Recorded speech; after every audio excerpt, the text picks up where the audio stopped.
Alors nous voilà arrivés au dernier panel qui a pour titre Utopie et au cours duquel les deux intervenants vont construire une véritable cohérence avec à la fois mon enseignement et ma leçon inaugurale qui avait pour titre Urgence d'écrire, rêve d'habiter. Michel Pierre-Louis, dans une très belle formule, parlera d'habiter le rêve. Et Laënnec Urbon conclura habiter le monde à partir d'Haïti. Alors, Michel Pierre-Louis est présidente de la Fondation Connaissance et Liberté Focale, membre du réseau international de l'Open Society Foundations. Elle a été première ministre d'Haïti en 2008-2009. Elle enseigne l'histoire des sociétés caribéennes et le 19e siècle haïtien à l'université Quisqueya à Port-au-Prince. Membre du collectif de rédaction de la revue Chemin Critique, elle y publie articles et recensions.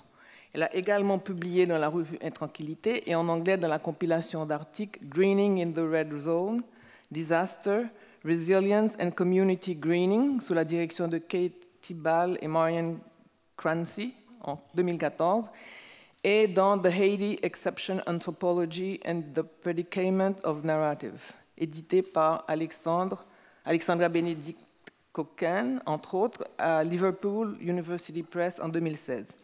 Michel Duvier-Pierre-Louis a reçu de nombreux prix et distinctions au cours de sa carrière, dont un doctorat honoris causa de St.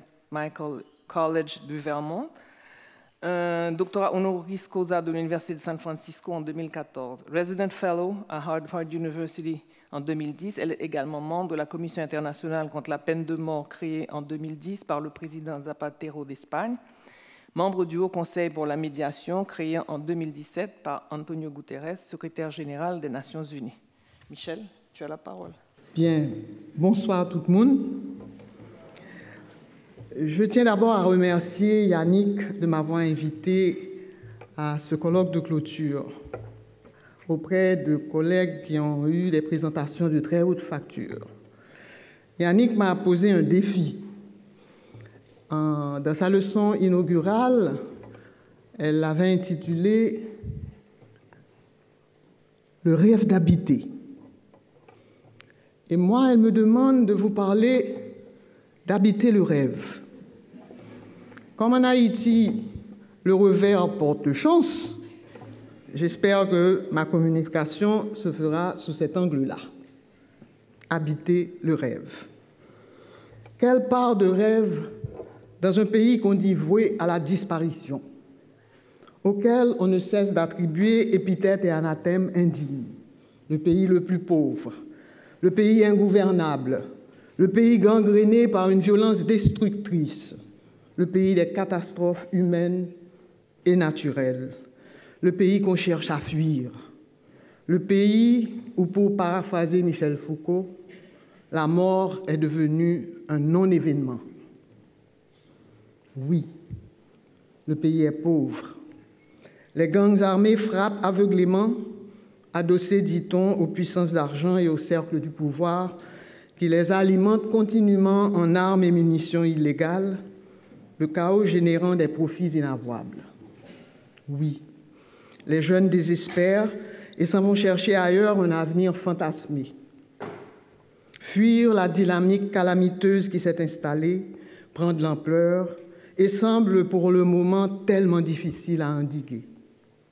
Il y a aussi celles et ceux qui tentent la traversée du canal du vent, priant Dieu et Esprit protecteur que le miracle de l'arrivée sur la rive floridienne puisse enfin s'accomplir, niant ainsi au fond d'eux-mêmes le désespoir refoulé de la certitude du rapatriement ou de la mort.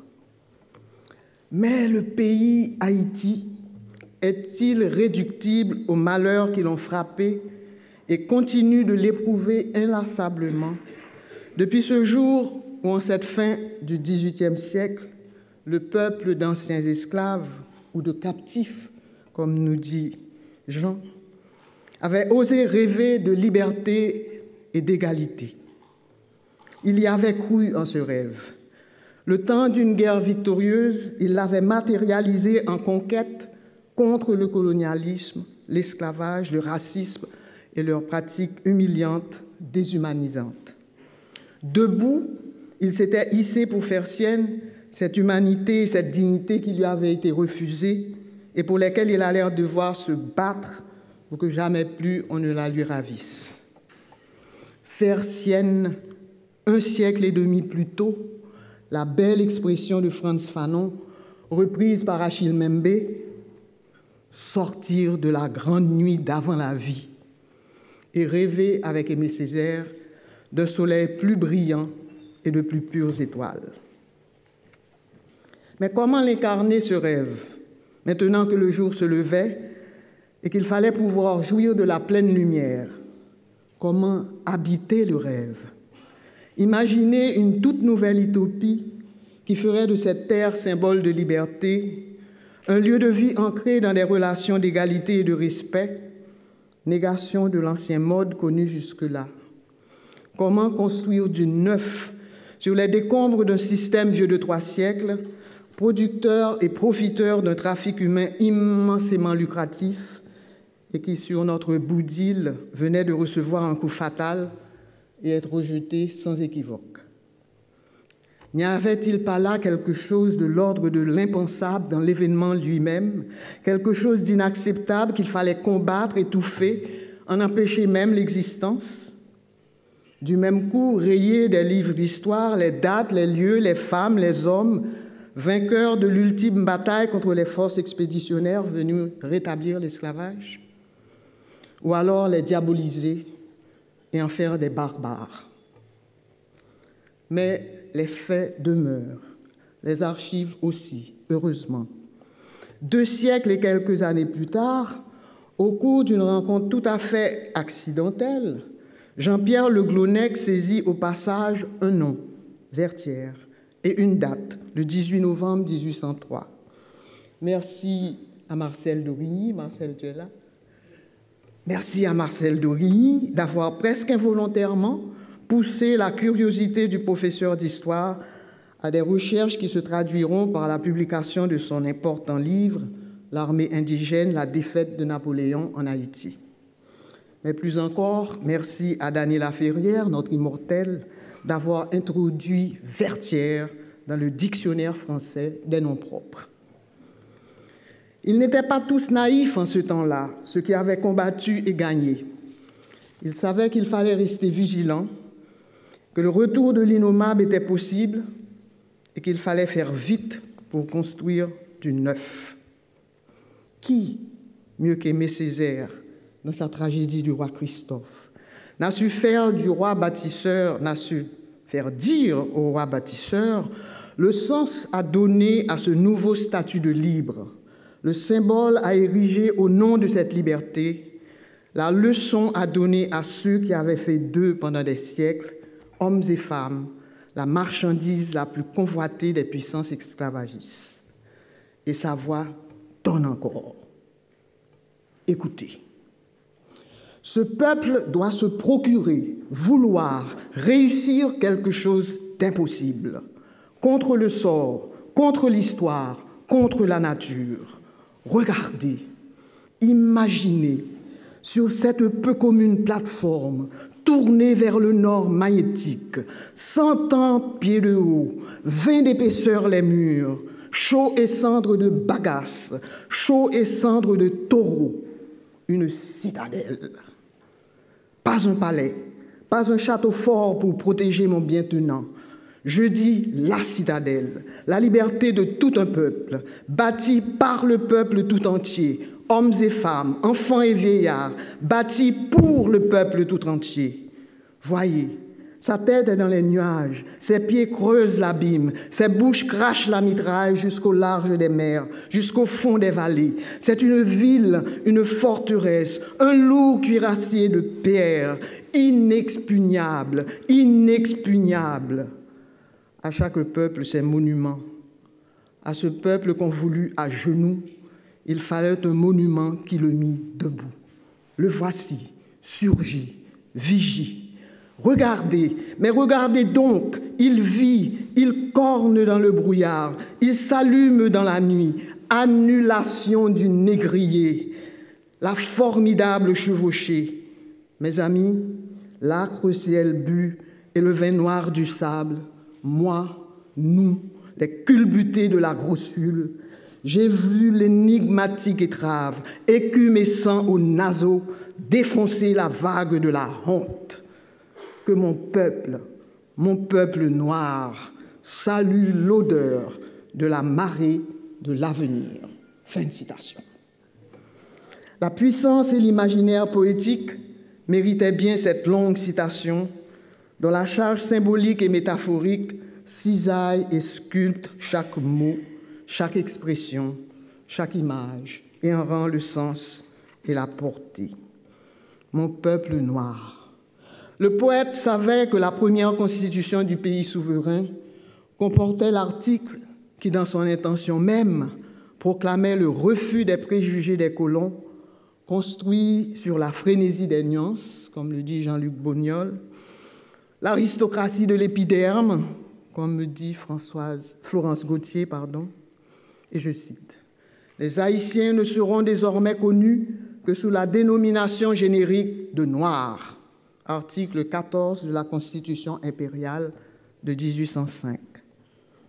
Nous savons aussi par ailleurs que la rhétorique des chefs, du roi comme de l'empereur, ne s'accordait en rien aux aspirations populaires. Qu'allait donc faire ce peuple noir qui, pour la première fois depuis l'arrachement, naissait véritablement à la vie libre? Il en avait déjà fait l'expérience 12 ans auparavant, dans les années de turbulence, lorsque le commissaire civil, voulant sauver la colonie face aux poussées autonomistes des grands planteurs esclavagistes, avait proclamé la liberté générale des esclaves. L'action politique de Toussaint Louverture et la guerre d'indépendance suivront peu après. Déjà en ce temps-là, la conception de la liberté telle que conçue par les anciens esclaves était tout à fait opposée à celle des chefs, donnant naissance à ceux que les historiens ont nommé le conflit des libertés. Comment alors se saisir de cette liberté dont il fut largement l'instrument, lui, le captif esclavagisé, devenu nouveau libre, et en faire un paradigme d'égalité et d'émancipation? Que faire de ce territoire qu'il fallait maintenant habiter? Et surtout, cette terre qu'il a inlassablement travaillée pour les autres, allait-il pouvoir la transformer et en tirer fruit pour lui-même et pour sa famille? Comment organiser dorénavant le travail agricole et la production lorsque l'esclavage est aboli? On sait que les habitations des colons qui avaient fui lors de l'insurrection générale avaient été confisquées par l'administration française.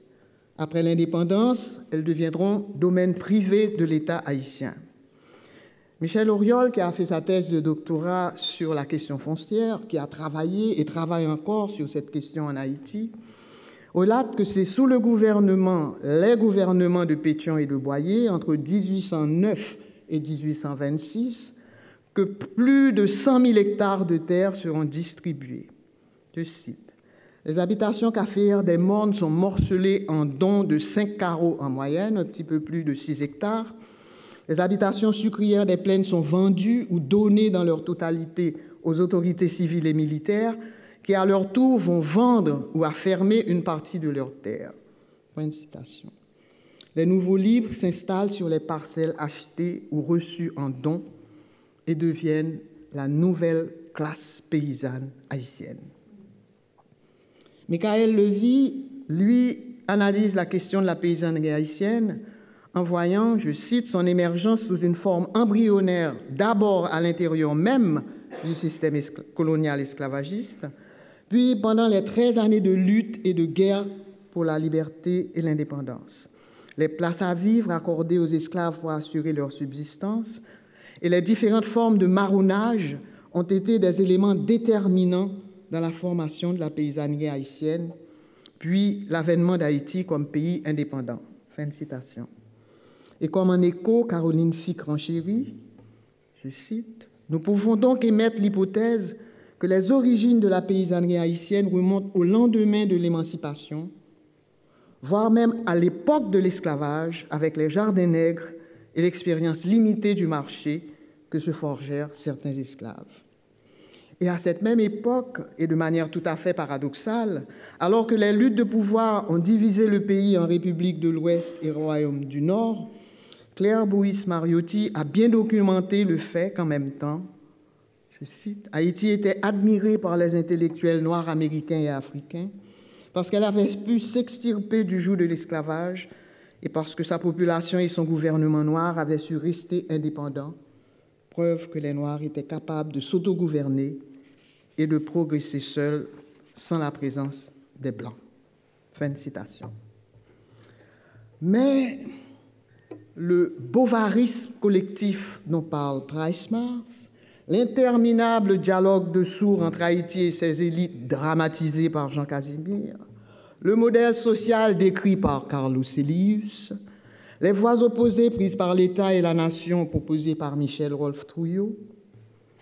Entre tout ça, il a fallu ouvrir des interstices pour se créer un mode de vie. Le peuple de la marge, femmes et hommes. Et dans cette marge, inventer le modèle de la contre-plantation, entre guillemets, en définissant un contre-espace, entre guillemets, celui-ci protecteur vis-à-vis d'un État qui, par ses lois et ses codes, instituait la marginalisation, et d'une élite qui ambitionnait de construire un État qui reflète ce qu'elle a appelé son idée avantageuse d'Haïti, mais qui en fait l'excluait. Le concept d'idée avantageuse d'Haïti a été largement expliqué par Délit Joseph dans son dernier livre. Et le modèle des subalternisés, définition adoptée par les études postcoloniales et décoloniales, issu d'un rêve égalitaire, s'incarnera pendant une bonne partie du XIXe siècle. Être libre, c'est avoir accès à la terre pour ses propres besoins, Caroline Fick, et viser à l'autosuffisance alimentaire, même si elle ne sera jamais parfaitement atteinte. Comment cela aurait-il été possible dans les conditions de précarité qui ont prévalu, le paysan laissé armé de sa seule roue coloniale et de son couteau d'igot, tiraillé dans le conflit entre les vivres alimentaires cultivés pour la survie et la pression pour continuer la cueillette du café et autres denrées d'exportation dont les taxes alimentent les caisses de l'État. Le café haïtien essentiellement exporté vers l'entrepôt du Havre, nous dit Gusty Gaillard, est donc la clé de voûte du paiement de la double dette, ce que certaines personnes appellent l'escroquerie du paiement de l'indemnité à la France de Charles X. Cette denrée est aussi, à cause des ressources douanières et du niveau des revenus des producteurs tellement précaires, le pivot du débouché haïtien pour les produits importés français, entre autres. Gusty Gaillard. Alors, le modèle et le rêve ont-ils résisté aux rigueurs et aux pressions du temps? Les régimes autoritaires qui niaient ces revendications de justice, le poids de la dette de l'indépendance, de la double dette, de la spirale de la dette, l'explosion démographique sur des ressources s'amenuisant, la dégradation environnementale, les campagnes anti-superstitieuses contre le vaudou, l'occupation militaire américaine, la corvée de force et l'humiliation d'une souveraineté bafouée, la répression des révoltes populaires, la double dictature du Valéris, la dérégulation des marchés d'importation ruinant la production nationale et depuis une trentaine d'années, une fausse transition démocratique. Et surtout, qu'est devenue aujourd'hui cette notion tout à fait originale de l'égalité, celle découlant de la communauté de souffrance, de ceux et celles qui avaient ensemble subi les humiliations, tortures et pratiques profondément déshumanisantes du système esclavagiste. Peu d'auteurs se sont penchés sur le sens des mots « malheureux »,« malheureuse », utilisés par les subalternisés pour exprimer ce qu'Alix René, dans son important dernier livre, a défini comme, je cite, l'imaginaire d'une confraternité de souffrance. En Haïti, on ne se définit pas comme miséreux, ni même comme pauvre, ce label venu d'ailleurs, mais comme malheureux, malheureuses, comme ceux et celles qui portent dans leur corps même et dans leur mémoire une somme inimaginable de souffrances qui exige de la part de l'autre reconnaissance et respect. Alix René nous en donne une belle explication, je cite. « Si le sens général des objectifs poursuivis par les anciens captifs dans leur lutte pour la petite propriété, condition première de leur autonomie, était évident, ils avaient aussi donné des contenus surprenants à la liberté et à l'égalité, combinant les droits d'autonomie individuelle proclamés par la Révolution au droit à la protection contre la souffrance, produisant de cette manière une citoyenneté qui associait politique et éthique, et moi j'ajoute esthétique, dépassant les limites de la loi. Cette définition de la liberté et de l'égalité met à nu des tensions dans les relations économiques post-esclavagistes, des préoccupations politiques et surtout des appréhensions d'ordre éthique où l'honneur, le respect et la dignité sont présentés comme des objectifs à atteindre par des individus qui ont été exposés à la mort sociale dont parle Orlando Patterson sur la plantation. On ne peut s'étonner alors du cérémonial d'accueil de l'autre, du voisin comme de l'étranger, dans toute maison paysanne haïtienne. Honneur, dit celui ou celle qui s'arrête sur le seuil de la maison. Respect, dit celui ou celle qui reçoit et accueille l'autre avec dignité en l'invitant à prendre siège. Ce monde rural, son mode de vie, ses croyances, ses conflits, ses malheurs, ses espérances vont nourrir l'imaginaire de presque tous nos écrivains. Les plus célèbres, Jacques Roumain, Jacques-Stéphane Alexis, jusqu'à Yannick Laens, ici présente. De nos poètes, de nos peintres et pratiquement de tous nos artistes et de tous nos intellectuels qui font des recherches sur ce pays et sur ce peuple. C'est de ce terroir que surgira ce que notre culture a de plus beau, de plus créatif à offrir au monde. Cette manière d'être, d'habiter le rêve d'une humanité d'honneur et de respect se manifeste encore aujourd'hui dans des pratiques de convivialité que les duretés de la vie n'ont pas émoussées. On les retrouve dans cette communauté de gros mornes, dans la région de l'Artibonite où je travaille, avec mes équipes, mes collègues, qui refusent de se laisser instrumentaliser par les politiciens traditionnels pour en faire une base électorale ou par les projets qui risquent de la détourner de la mission qu'elle s'est donnée. Dans cette région isolée se construit patiemment, depuis plusieurs décennies, une capacité de prise en charge des infrastructures collectives par la mobilisation citoyenne volontaire de chaque homme, de chaque femme, même des enfants, des adultes fortement conscients qu'attendre de l'État prendra du temps. Gros-Morne n'est qu'un simple exemple parmi tant d'autres, et cette forme d'engagement existe encore un peu partout dans le pays. Nous en sommes témoins. À Saint-Louis-du-Sud, à Jérémie, à Abricot, à Campérin, à Jean Rabel, à Jacmel, etc. Et bien sûr, dans ce Port-au-Prince, encombré de satellites urbains, l'expression est de syndic, tête syndic, deux exemples emblématiques sont porteurs d'utopie.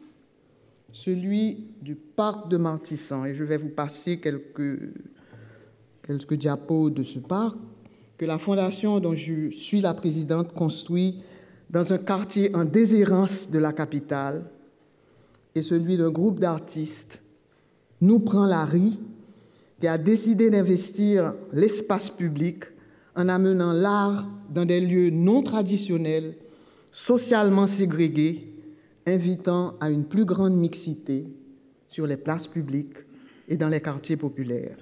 Alors, quelques images du parc. Ici, c'est un centre culturel que nous avons construit à l'intérieur de cet espace que nous avons pu faire déclarer d'utilité publique. Il s'agissait de sauver le dernier boisé de Port-au-Prince, à peu près 21 hectares. Et ici, il y a un centre culturel, une bibliothèque, et d'ailleurs, les enfants fréquentent énormément ce lieu, cette bibliothèque. Nous avons un jardin de plantes médicinales qui est également très fréquenté par les écoliers de la zone, qui trouvent toutes sortes de loisirs, d'éducation, de rencontres, de lieux de socialisation, de lieux d'apprentissage, de lieux d'espérance aussi, et de lieux où les artistes eux-mêmes viennent. Nous avons un jardin mémorial. Ce quartier a été extrêmement éprouvé par le tremblement de terre, donc nous avons, les gens de la communauté nous ont demandé d'en faire un jardin du mémorial en hommage aux victimes du 12 janvier, du tremblement de terre. Le jardin de plantes médicinales, nous avons 3 sources qui traversent le parc, dont une cascade. Donc c'est un lieu remarquable que nous avons construit, qui est encore en construction. Je dis souvent qu'en Haïti, quand on se lance dans ce genre de grands projets, tu as utilisé passerelle et pont, et Darlene, eh bien, moi je dis, nous sommes sur le pont que nous construisons. C'est l'image que nous avons dans ce pays où presque tout semble réversible. Donc dans l'un et l'autre cas, que ce soit dans le parc ou pour ces jeunes artistes qui n'ayant aucun lieu où exposer leurs œuvres, les artistes des quartiers populaires ont décidé de nous prendre la rue, nous prenons la rue, nous investissons la rue. Et les voilà, après une exposition qui avait eu lieu sur la place Sainte-Anne, et ils en font à Martissan, au Bel-Air et dans tous les quartiers populaires de la ville. Dans l'un et l'autre cas, il s'agit de la valorisation d'un patrimoine naturel, culturel, artistique, historique, immatériel, en le mettant à la disposition de populations qui autrement n'en auraient pas droit. Aujourd'hui, il existe une littérature de plus en plus importante sur le rôle que peuvent jouer les infrastructures sociales, les parcs publics, les espaces culturels, les bibliothèques, dans la lutte contre les inégalités et le déclin de l'action civique. Qui mieux que cette résidente du quartier de Martissan a su l'exprimer en se promenant avec fierté dans le parc. Et je cite, « Ce n'est pas parce que nous sommes des laissés-pour-compte que nous n'avons pas droit à la beauté. » Fin de citation.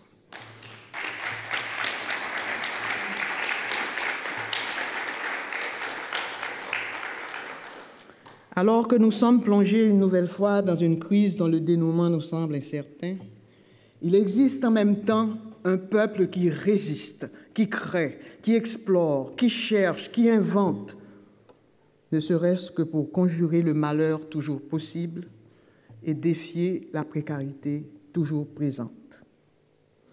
Mais que reste-t-il aujourd'hui de l'ancrage territorial de la petite propriété familiale marchande du monde rural quand tout s'est fait au fil du temps pour la déstructurer? Alors que dans le monde, on s'interroge sur les méfaits de l'agriculture industrielle en souhaitant un retour à la petite propriété soucieuse de son environnement, peut-on vraiment y travailler et rêver de son éventuel retour? Peut-on oser croire à un aménagement qui rende au territoire ses possibles? Quel serait le rôle des femmes, de nos diasporas, de nos universités? Ceci peut-il se faire sans le recours de la science et de la technologie, dans des déterminations propres à nous, à nos enjeux, à nos défis? Ces interrogations, aussi légitimes soient-elles, nous donnent en même temps la mesure de notre fragilité. Elles nous forcent à prendre en compte la complexité de notre situation dans ce monde globalisé, de revisiter notre histoire telle qu'elle se situe dans la grande histoire et dans l'histoire de la Caraïbe, et de questionner le bien-fondé même de nos actions. Ces moments de doute sont somme toute salutaires, puisqu'ils nous portent à la réflexion, à nous ouvrir au courant de pensée qui nous offre de nouveaux horizons, à en saisir les fondements, loin des slogans et des anathèmes. Je cite pour finir Achille Mbembe. La pensée coloniale, nous dit Achille Mbembe, est également une pensée du rêve. Le rêve d'une nouvelle forme d'humanisme, un humanisme critique qui serait fondé avant tout sur le partage de ce qui nous différencie, en deçà de tous les absolus. Fin de citation. Cette part de rêve nous habite toujours. Elle nous invite à l'action, au-delà même de toute forme de désespérance. Je vous remercie.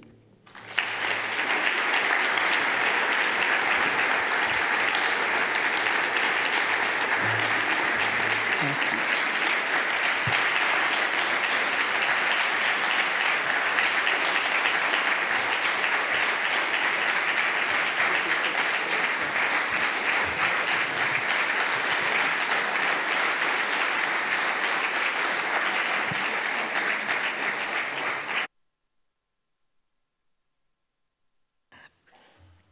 Oui, parce que dans cette entreprise, la leçon inaugurale, l'enseignement et le colloque, il s'agit, comme je l'ai dit ce matin, de présenter Haïti au-delà des statistiques de la Banque mondiale, du FMI ou du journal de 20 heures.